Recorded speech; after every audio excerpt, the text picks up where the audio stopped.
The morning bell rang at exactly 6 o'clock, just like it had for the past 15 years. In cell block D, row 7, a man sat on his thin mattress and stared at the crack in the wall that had become his silent companion.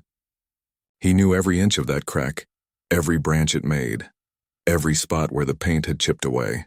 Most people would have gone crazy staring at the same wall for so many years, but he had learned to find peace in the smallest things. His name was Daniel, though hardly anyone called him that anymore. To the guards, he was just another number, prisoner 47293. To the other inmates, he was nobody at all. He didn't cause trouble, didn't join gangs, didn't fight or argue or demand special treatment. He was like a shadow that moved through the prison halls without making a sound. The other prisoners had their own theories about him. Some said he must have done something really bad to end up with such a long sentence. Others whispered that he was a snitch who had betrayed his partners.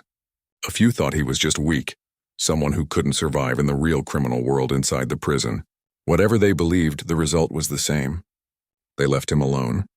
Daniel preferred it that way. He had his routine, and routines kept him sane. Every morning after breakfast, he would spend an hour in the prison library. The library wasn't much to look at, just a small room with old books that smelled like mold and had pages missing. But it was quiet, and quiet was valuable in a place where noise never stopped. He read everything he could find.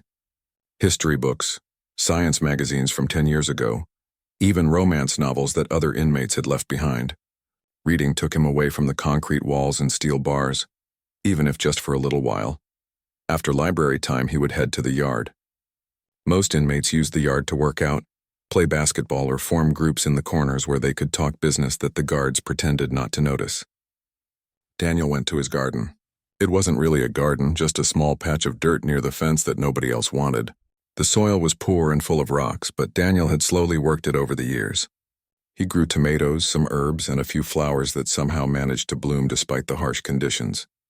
The guards laughed at him sometimes. "What are you, a housewife?" One of them had joked years ago. Daniel had just smiled and kept digging. The garden gave him purpose. It reminded him that even in the darkest places, life could still grow. Each tiny tomato that ripened felt like a small victory against the system that had locked him away. Lunchtime was always the same. Daniel sat at the end of a table by himself, eating whatever processed food they served that day. Sometimes younger inmates would sit near him by accident, then quickly move when they realized who he was. The invisible man. The ghost of cell block D, he didn't mind. Conversation in prison was dangerous anyway. One wrong word, one misunderstood sentence, and you could end up with a knife between your ribs. In the afternoons, Daniel worked in the prison workshop. He had learned woodworking over the years and had become quite good at it. He made small boxes, picture frames, and simple furniture that the prison sold to raise funds. The work kept his hands busy and his mind focused. Sometimes he would carve tiny designs into the wood, patterns that only he would notice. They were like secret messages to himself, reminders that he was still a person with thoughts and feelings, not just a number on a jumpsuit. The warden barely knew Daniel existed. In 15 years, they had spoken maybe 3 times, and those conversations had lasted less than a minute each. The warden was a busy man with bigger problems to worry about. Violent inmates, overcrowding, budget cuts, and staff shortages. A quiet prisoner who caused no trouble wasn't worth a second thought. Daniel was exactly the kind of inmate that made a warden's job easier, and so he remained invisible by design. Evenings were the hardest time. After dinner, when inmates returned to their cells and the lights dimmed, the loneliness would creep in like cold fog. Daniel would lie on his bunk and think about his life before prison. He had a daughter once. She would be grown now, probably with a life of her own. Did she ever think about him? Did she hate him for what she believed he had done? These questions haunted him more than the concrete walls ever could. He kept a small box under his bed with a few personal items, a photograph of his daughter when she was 7 years old, smiling with missing front teeth. A letter from his ex-wife written in the first year of his sentence, telling him she couldn't do this anymore and was filing for divorce. A small medal he had received years ago, before everything went wrong. He rarely looked at these things anymore. They hurt too much. On his cell wall, Daniel had scratched tiny marks with his fingernail over the years. Not counting days like in the movies, but something else. Every mark represented a moment when he had wanted to scream, to break something, to tell someone the truth. There were hundreds of marks now, maybe thousands. Each one was a reminder of his silence, his sacrifice, his choice. The other inmates thought Daniel was broken. They saw a man who had given up, who had accepted his fate without fighting back. They didn't know that staying silent was the hardest fight of all. They didn't know that every single day he wrestled with the urge to tell someone, anyone, what really happened. But he couldn't, not yet. Maybe not ever. At night, lying in the darkness, Daniel would sometimes allow himself to imagine a different ending to his story. Maybe one day someone would discover the truth. Maybe one day his daughter would understand. Maybe one day the world would know that he wasn't a traitor, that he had actually saved lives instead of destroying them. But these were just dreams, and dreams didn't change reality. The prison chaplain had visited him once years ago, trying to save his soul. Daniel had politely listened and then said nothing. What could he say? That he had already saved himself by accepting his fate? That his soul was fine even if his freedom was gone? The chaplain never came back. As Daniel closed his eyes that night, the same thought he had every night passed through his mind. He had made a choice. It had cost him everything. His marriage, his daughter, his reputation, his freedom. But somewhere out there, people were alive because of what he had done. Children had grown up with their parents. Families had stayed whole. Cities had avoided disaster. Nobody knew. Nobody cared. Nobody even looked at him anymore, and that, Daniel thought, was exactly how it needed to be. For now. The coffee shop near the courthouse was always busy on Tuesday mornings. Rachel sat in her usual corner booth, surrounded by stacks of old legal documents and newspaper clippings. She was a journalist, though not a famous one. While her colleagues chased celebrity scandals and political drama, she preferred digging through forgotten cases and untold stories. This particular Tuesday started like any other. She was researching an article about problems in the justice system, looking at cases where people had been wrongly convicted or sentenced too harshly. Her editor thought the story might get some attention, maybe spark some conversations. Rachel was just hoping to find something interesting. She had been scrolling through old court records on her laptop when she stumbled across something odd. A case from 15 years ago, a man convicted of espionage, of selling government secrets to foreign powers. What caught her attention wasn't the conviction itself, but everything that surrounded it. The trial had been unusually short. Most of the evidence was sealed. The defendant had barely put up a defense. His lawyer had seemed to go through the motions without really fighting. Rachel had been a journalist long enough to smell something wrong. Espionage cases were usually huge news, especially when they involved military secrets. But this one had come and gone quietly. A few small articles in local papers, then nothing.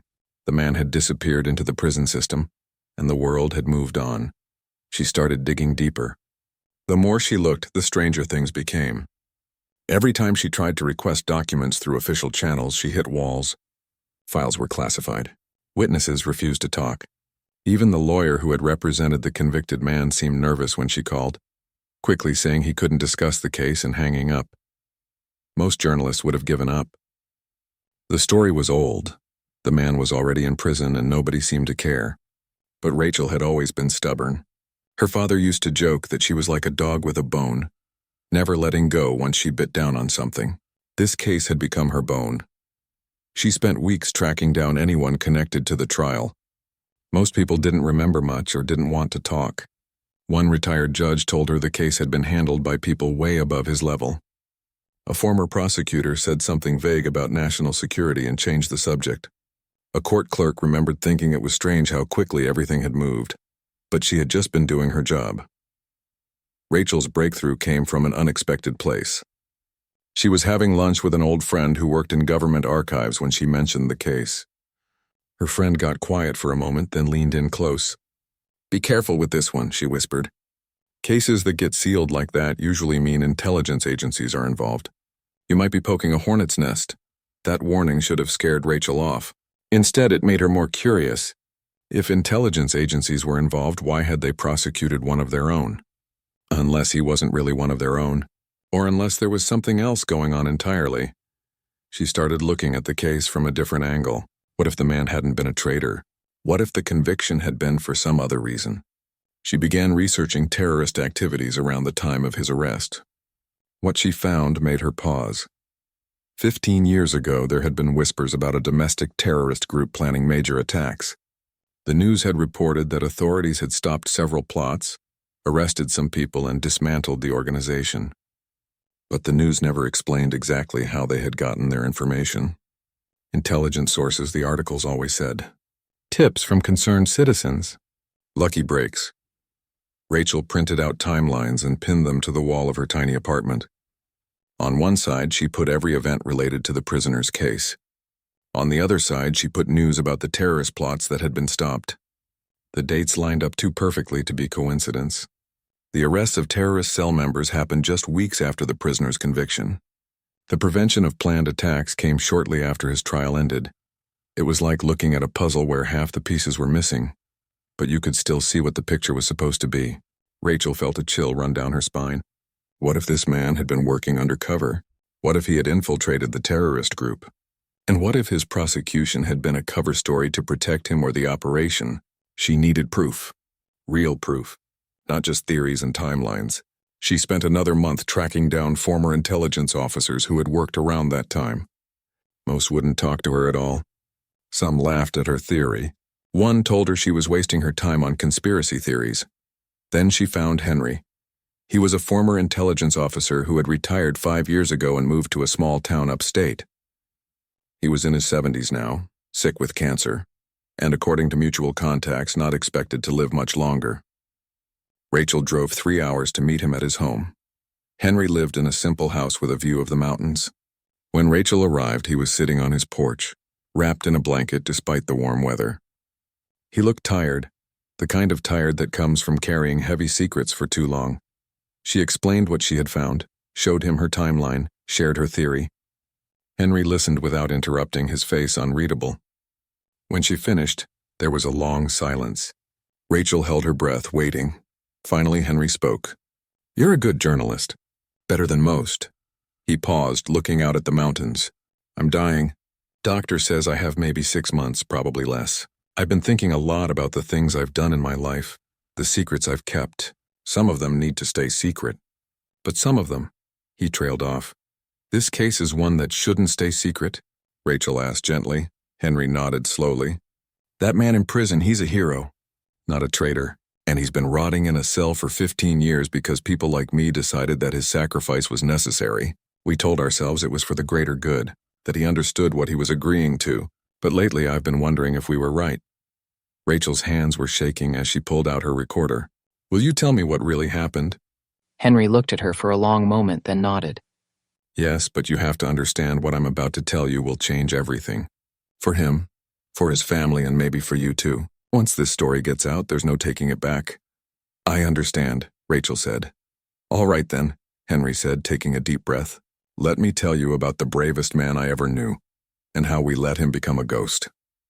As the afternoon sun cast long shadows across the porch, Henry began to talk. He told Rachel about deep cover operations and terrorist cells. He described how Daniel had spent 3 years living a double life, pretending to be someone he wasn't, gathering intelligence that saved countless lives. He explained how Daniel's cover had been blown and how a decision was made at the highest levels. The prosecution had been a setup, a carefully crafted story to convince the terrorist organization that they had caught a real traitor, not an undercover operative. This protected other agents still in the field and prevented the terrorists from knowing how deeply they had been compromised. Daniel had agreed to it. He had pleaded guilty to crimes he never committed because his silence would save lives. Henry pulled out an old folder from inside his house. "I kept copies," he said quietly. "I knew someday this might matter. Here's proof. Classified reports, communication logs, photographs. Everything you need to prove what really happened." Rachel looked through the documents, her heart pounding. This was bigger than she had imagined. This wasn't just a wrongful conviction.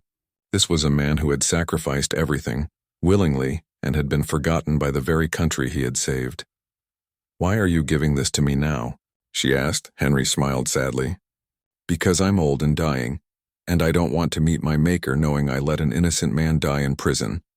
And because someone needs to know. His daughter thinks he betrayed his country. His ex-wife divorced him believing he was a traitor. The world sees him as a villain. That's not right.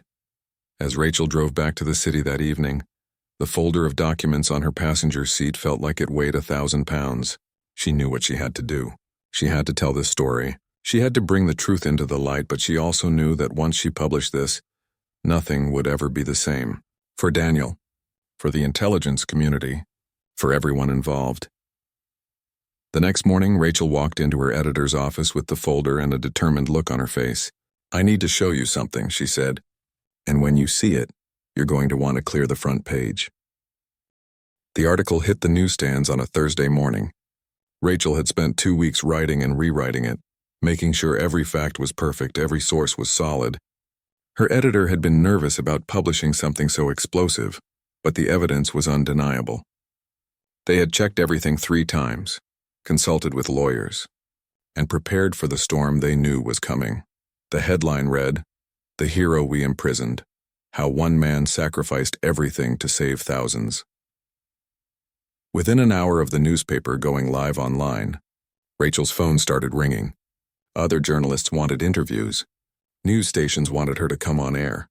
People were sharing the article on social media faster than she could track. By lunchtime, it was the top trending topic on every platform. The reaction was instant and powerful. People were angry, not at Daniel, but at the system that had let this happen. Comments flooded in from all corners of the internet. Veterans wrote about how disgusted they were that a true hero had been treated like a criminal. Parents talked about how this man had possibly saved their children's lives without anyone knowing. Even people who usually disagreed about everything seemed united in their outrage. News networks picked up the story and ran with it. Anchors interviewed terrorism experts who confirmed that the attacks prevented 15 years ago would have killed hundreds, maybe thousands of people. They brought on retired intelligence officers who, now that the secret was out, admitted that Daniel's work had been some of the most valuable intelligence gathering they had ever seen. But the most powerful reactions came from ordinary people who had been in the places that were supposed to be attacked. A woman in Chicago wrote about how she had been working at the hospital that terrorists had planned to bomb. She had a 3-year-old daughter at the time. "That little girl is 18 now," she wrote in a viral post. "She's starting college next month. She exists because of a man whose name I never knew until today, a man who has been sitting in a prison cell while my daughter grew up." A teacher in Denver shared that he had been planning a field trip to a building that was one of the targets. 35 school children would have been there on the day the attack was supposed to happen. "I've thought about Daniel every moment since I read this story," he posted. "I don't know how to process the fact that my students are alive because someone I never heard of decided to give up his life for them." The pressure on government officials started immediately. Civil rights organizations called for Daniel's immediate release. The National Veterans Association issued a statement demanding his freedom and a formal apology. Even Congress members from both political parties, who rarely agreed on anything, stood together calling for action. But it was the personal stories that hit hardest. Rachel received an email 3 days after the article published. It was from Daniel's ex-wife, Catherine. The message was short but devastating. "I divorced a man I thought was a traitor," Catherine wrote. "I told our daughter her father was a monster who had betrayed his country. I refused to take her to visit him in prison. I changed our phone number so he couldn't call. For 15 years, I carried hate in my heart for someone who was actually a hero. How do I live with that? How do I explain to my daughter that I kept her from her father because I believed a lie? He sacrificed everything, and I punished him for it." Rachel published Catherine's statement with her permission, and it broke hearts across the nation. People started asking harder questions. How many letters had Daniel written that were never answered? How many times had he wanted to tell his daughter the truth but couldn't? How many nights had he spent alone in a cell, knowing his family hated him for something he never did? The public pressure became impossible to ignore. Protests started outside government buildings. People held signs with Daniel's prison photo and the words "hero," not traitor. An online petition demanding his release gathered 3 million signatures in 4 days. Inside the prison, things were changing for Daniel too. Guards who had walked past his cell for years without a second thought now stopped to talk to him. Inmates who had ignored him suddenly wanted to shake his hand. The warden called him into his office for the first time in a decade, not to discipline him but to apologize. "I had no idea," the warden said, looking genuinely troubled. All these years I thought you were just another number. I'm sorry. Daniel didn't know how to respond. He had gotten used to being invisible. Being seen again felt strange, almost uncomfortable. He had accepted his fate years ago. This sudden attention, this flood of support from people who didn't know him, it was overwhelming. But the person he most wanted to hear from stayed silent. His daughter, Claire. She was 23 now, grown up without him. Rachel had tracked her down and reached out, but Claire hadn't responded publicly. Rachel later learned that Claire had locked herself in her apartment for 2 days after reading the article, refusing to talk to anyone. The government moved slowly at first. The Attorney General's office announced they would review the case but didn't promise anything. Legal experts said the process could take months, maybe years. People weren't satisfied with that answer. They wanted action now. Then something unexpected happened. A reporter managed to get a statement from the current director of the intelligence agency that had run Daniel's operation. The director had been a junior analyst back when Daniel was working undercover, but he remembered the case clearly. What Daniel did was extraordinary, the director said in a carefully worded statement. He knew that accepting that prison sentence might mean never seeing his family again. He knew people would think he was a traitor. He did it anyway because it was the right thing to do. Officers like him are rare, and we failed him. The intelligence community failed him, and I will personally do everything in my power to make this right. That statement changed everything. It was the first official confirmation from inside the government that Daniel's conviction had been a cover story. It gave legitimacy to Rachel's reporting and put even more pressure on officials to act.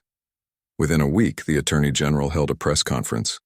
Standing at a podium with the American flag behind him, he looked directly at the cameras and said words that Daniel never thought he would hear. After a thorough review of all available evidence, including newly declassified documents, it is clear that a grave injustice has occurred. Daniel served his country with extraordinary courage and sacrifice. His conviction was part of a classified operation that, while well-intentioned at the time, resulted in an innocent man spending 15 years in prison. Effective immediately, I am recommending a full pardon and exoneration. We cannot give back the years he lost, but we can ensure that the truth is known and that he is treated with the honor he deserves.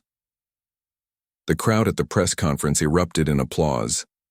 Across the country, people cheered in their homes, their offices, their schools. Social media exploded with celebration and relief. In his cell at Ravenswood State Penitentiary, Daniel watched the press conference on a small television that the warden had brought to him. He sat quietly on his bunk, hands folded in his lap, tears running down his face. He wasn't crying because he was getting out. He had made peace with dying in that cell years ago. He was crying because the truth was finally out. His daughter would know. Catherine would know. The world would know that he hadn't betrayed anyone. A guard appeared at his cell door, smiling wider than Daniel had ever seen anyone smile in that place. "Pack your things," the guard said. "You're going home." Daniel looked around his cell. He didn't have much to pack. A few books, the photograph of Claire as a child, some letters he had written but never sent. After 15 years in one place, his entire life fit into a small cardboard box. As he stood up to leave, Daniel touched the crack in the wall one last time. His old companion, his silent witness to all those years of waiting and hoping and staying quiet when every part of him wanted to scream the truth. "Goodbye," he whispered to the empty cell. 3 days later, on a bright Monday morning, the prison gates would open, and Daniel would step out into sunlight as a free man. But he wasn't thinking about that yet. Right now, there was only one person on his mind: his daughter, Claire, the little girl with missing front teeth who was now a grown woman. Would she come to see him? Would she forgive him for all the missed birthdays and graduations? Would she understand why he had to stay silent? Those questions kept him awake that night, his last night in the cell that had been his home for so long. Tomorrow, everything would change. Tomorrow, he would face the world again. Tomorrow, he would finally get to be a father. The morning of Daniel's release, hundreds of people gathered outside Ravenswood State Penitentiary. News vans lined the street, their satellite dishes pointing toward the sky. Reporters tested their microphones and checked their cameras. Supporters held handmade signs with messages like, "Welcome home, hero," and "Thank you for your service." Inside the prison, Daniel stood in the processing room wearing clothes that felt strange after 15 years in a jumpsuit. Someone had donated a simple button-down shirt and jeans. They fit reasonably well, though Daniel had lost weight over the years and the clothes hung loose on his frame. His hands shook slightly as he signed the final release papers. The warden stood nearby, watching him with an expression that mixed guilt and respect. "I wish I could say something that would make up for what happened," the warden said quietly. "But I know there aren't words for that." Daniel looked up from the papers and managed a small smile. "You didn't know. Nobody knew. That was the whole point. Still," the warden said, 15 years. I can't imagine." Daniel handed back the signed papers. "You do what you have to do. That's all any of us can do." As they walked toward the main gate, Daniel could hear the crowd outside. The sound of voices, car engines, camera shutters. It had been so long since he had been around that many people. His stomach tightened with nervousness. He had gotten used to quiet, to routine, to knowing exactly what each day would bring. The world outside was loud and unpredictable and moving too fast. The gate began to open with a mechanical groan. Sunlight poured through the widening gap, bright and warm. Daniel took a deep breath and stepped forward. The crowd erupted in cheers and applause. Cameras flashed like lightning. Reporters shouted questions. People were crying, smiling, waving. It was overwhelming in a way Daniel hadn't prepared for. He stopped just outside the gate, blinking in the brightness, trying to take it all in. A path had been cleared through the crowd, lined with police officers keeping everyone back. Daniel walked slowly down that path, looking at the faces around him. Strangers, all of them, but they were looking at him like he was someone important, someone who mattered. An older man in a military uniform saluted him as he passed. Daniel instinctively saluted back, muscle memory from training he had received decades ago. The man had tears in his eyes. Halfway down the path, Daniel saw someone who made him stop walking entirely. A woman in her early 50s stood at the edge of the crowd, her hand covering her mouth. Catherine, his ex-wife, the woman who had divorced him, who had refused his calls, who had every right to hate him. They stared at each other across the few feet of space between them. 15 years of distance, of misunderstanding, of pain. Catherine's eyes were red from crying. She took a hesitant step forward, then another. Daniel didn't move, wasn't sure if he should. Then Catherine closed the distance between them and threw her arms around him. "I'm so sorry," she sobbed into his shoulder. "I'm so sorry." Daniel stood frozen for a moment, then slowly wrapped his arms around her. She felt familiar and foreign at the same time. "It's okay," he whispered. "You didn't know." "I should have known," Catherine said, pulling back to look at him. "I should have known you couldn't have done what they said. I should have believed in you." "They made it very convincing," Daniel said gently. "That was the point. If you had believed in me, the whole thing wouldn't have worked." The crowd around them had gone quiet, watching this private moment play out in public. Even the reporters had stopped shouting questions. Some of them were crying too. Catherine touched Daniel's face, tracing the lines that hadn't been there 15 years ago. "You look so different, older, tired." "Prison will do that," Daniel said with a sad smile. "She's here," Catherine said suddenly. "Claire, she's here. She wanted to come, but she's scared. She doesn't know what to say to you." Daniel's breath caught in his throat. "She came?" Catherine nodded and turned, gesturing to someone in the crowd. The people parted and a young woman stepped forward. Daniel barely recognized her. The last time he had seen Claire, she was 8 years old with braided hair and a gap-toothed smile. Now she was 23, a grown woman with her mother's eyes and his nose. Claire walked toward him slowly, her whole body tense with uncertainty. She stopped a few feet away, just looking at him. Tears streamed down her face, but she didn't make a sound. "Hi, sweetheart," Daniel said, his voice cracking. "Hi, Dad," Claire whispered. They stood there, father and daughter, with 15 years of absence between them. Daniel wanted to hug her, to tell her everything he had wanted to say all those years, but he didn't move. He had to let her decide. He had already taken so much time from her. He wouldn't take this choice too. Claire took a shaky breath. "I thought you had abandoned us. I thought you chose to betray our country instead of being my father." "I know," Daniel said. "I'm sorry you had to think that." "Mom wouldn't let me visit you," Claire continued. "But I wouldn't have gone anyway. I was so angry at you. For years I was angry. You had every right to be." "No," Claire said, her voice getting stronger. "I didn't because you were a hero and I didn't know it.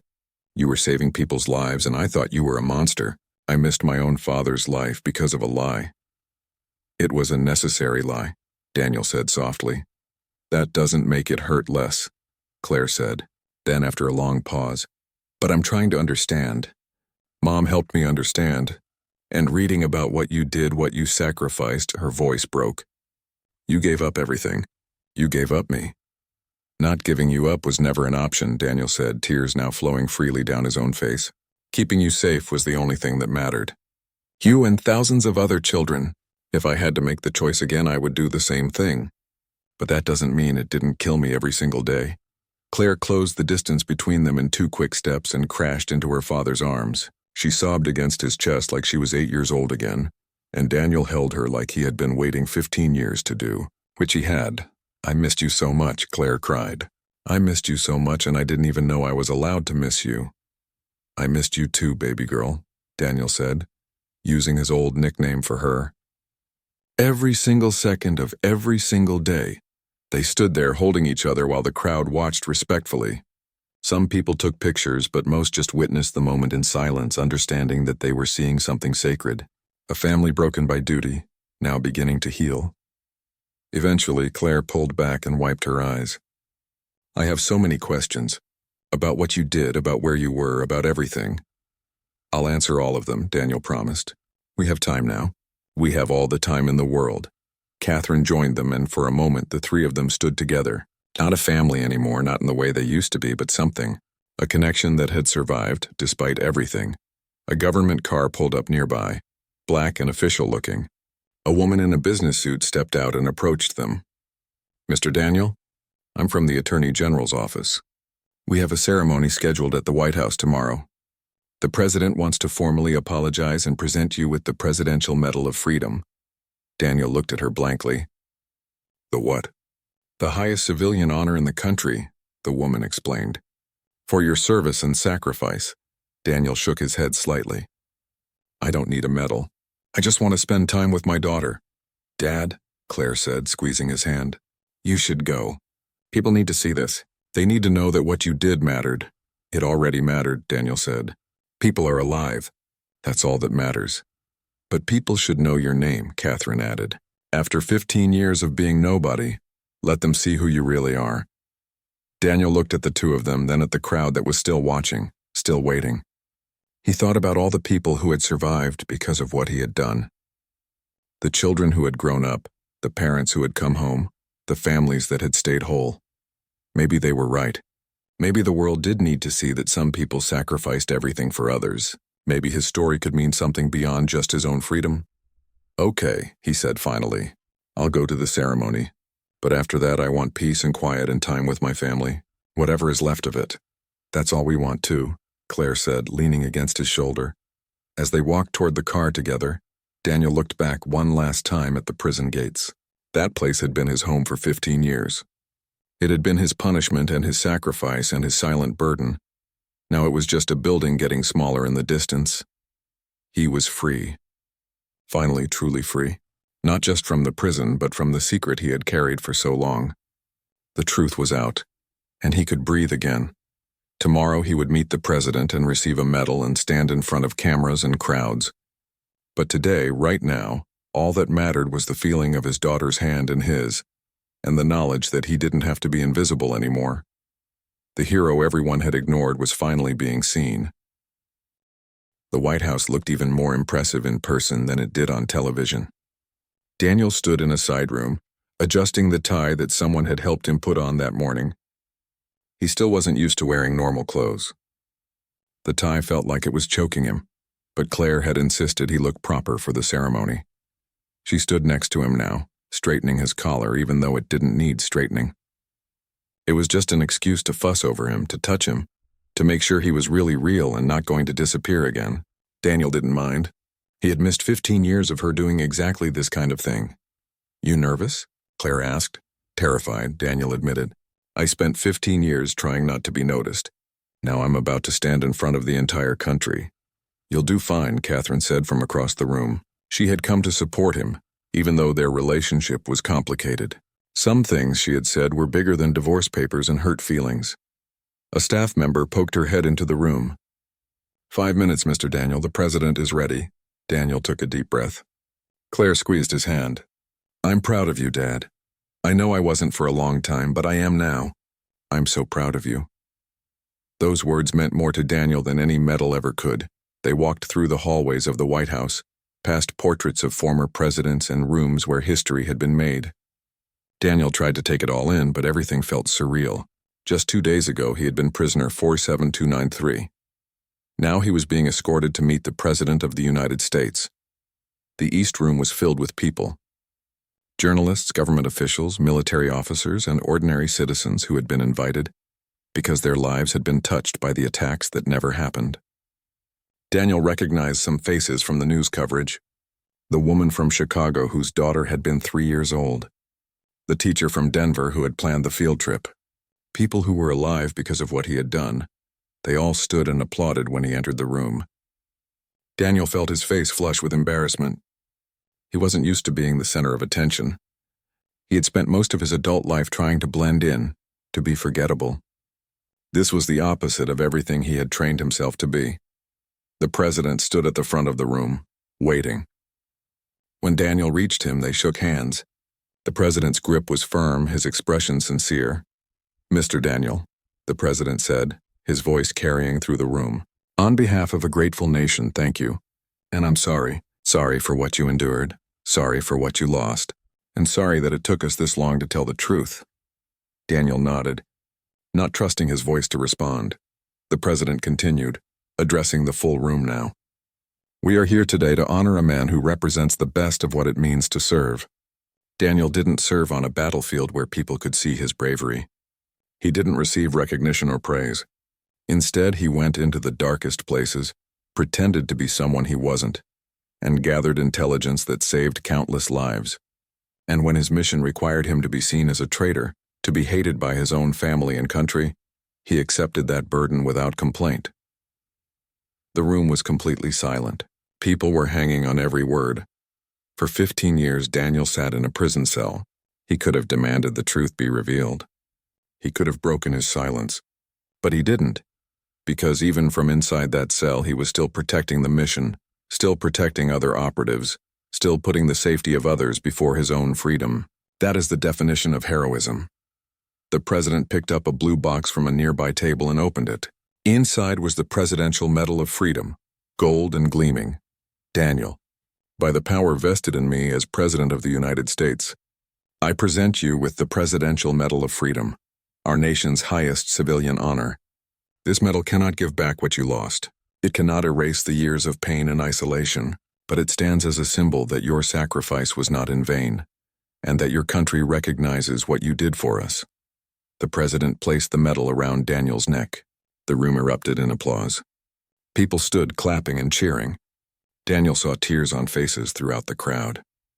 He felt his own tears starting again and tried to blink them back. When the applause finally died down, the president gestured to the microphone. Would you like to say a few words? Daniel hadn't prepared anything. He walked to the microphone, looking out at all the faces staring at him expectantly. He cleared his throat. I'm not good at speeches, he started, and a few people laughed gently. I spent 15 years not talking, so this is strange for me. More gentle laughter. Daniel relaxed slightly.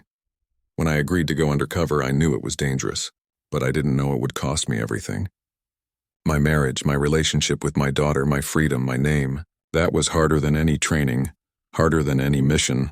There were days I wanted to quit, wanted to tell someone the truth, but I kept thinking about all the people who would die if I did.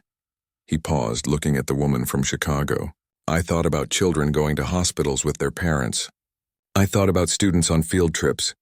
I thought about regular people just living their lives, not knowing that someone wanted to hurt them. And I realized that my pain was worth it if they got to live. His voice cracked, but he kept going. I'm not special. I'm not extraordinary. I'm just someone who had a choice to make, and I made it. Any of you would have done the same thing if you were in my position. No, someone in the crowd said. We wouldn't have. Daniel looked toward the voice. It was Henry, the intelligence officer who had given Rachel the documents. He looked frailer than when Rachel had interviewed him, but he had insisted on attending. Henry stood up slowly. Most people would have broken. Most people would have saved themselves. You didn't. That's what makes you extraordinary. The room applauded again. Daniel waited for it to quiet. I want to thank my daughter Claire, he said, finding her in the crowd. She had every reason to hate me, but she's here. She gave me another chance. That means more than any medal. Claire was crying, smiling through her tears. And I want to thank the journalist Rachel who found the truth when everyone else had moved on. She gave me my life back. She gave me my name back. Rachel, sitting in the press section, looked surprised to be mentioned. She nodded at him, tears in her own eyes. Lastly, Daniel said, I want to talk to anyone watching this who might be going through something similar. Anyone who is sacrificing in silence, anyone who is doing the right thing even though it's hard. Anyone who feels invisible. You're not. Your sacrifice matters. Even if nobody sees it right now, it matters. Don't give up. He stepped back from the microphone. The applause was deafening. 3 months later, Daniel stood in a small office space in a quiet part of the city. Claire was with him, along with a handful of volunteers. They were setting up a foundation, something Daniel had decided to create with some of the money from a book deal and speaking engagements. The foundation would support families of undercover operatives, people who couldn't talk about what their loved ones were doing or why they were gone. It would provide counseling, financial help, and most importantly, a community of people who understood. What should we call it? Claire asked, looking at potential names on her laptop. Daniel thought for a moment. The Silent Service Foundation. For the people who serve in silence. Claire smiled. Perfect. They worked side by side, hanging pictures and arranging furniture. It felt normal, domestic, like something a father and daughter might do together. They had lost 15 years, but they were building something new from what remained. Daniel's phone buzzed. It was a message from Catherine. Dinner this Sunday?